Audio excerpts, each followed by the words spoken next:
các video thlir tu te in zawai in chi bai vek ule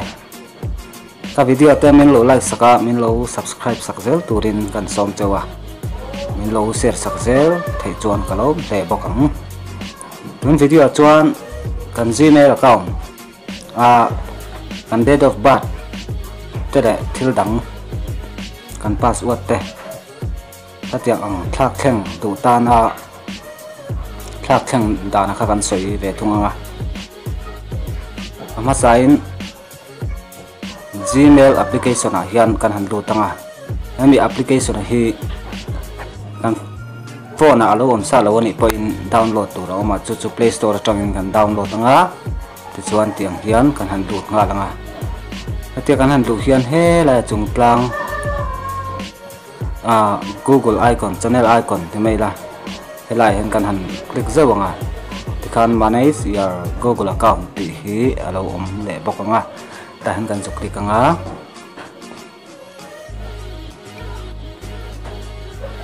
tiang hian alo omanga helai hen personal info ti hen kan lut lenga ti chan ta hian kan channel hing te kan date of birth te kan gender te le password te change dan kha alo om bok ta he la phone number te thlang hena change te kan ti khan du chuan tun tu mai ro chuan kan date of birth che hi kan han thak thanga atang te poi ati dan kal ko ka ain ang deu for ani ti khan date of birth hi kan thak thang du chuan ta ngan juk ti kanga ti chuan he la ya pen lo ang deu lo langa te hian pen lem lo langa te hian kan juk klik le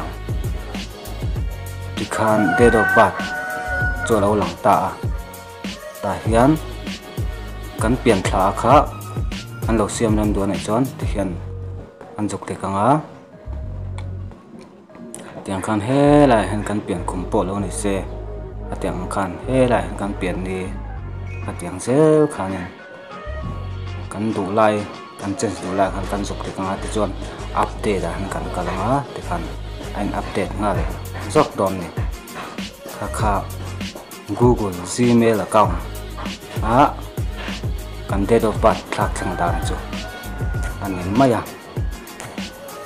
ka channel te min lo saka min lo thlir sak tu te chunga kalom tak zeta ni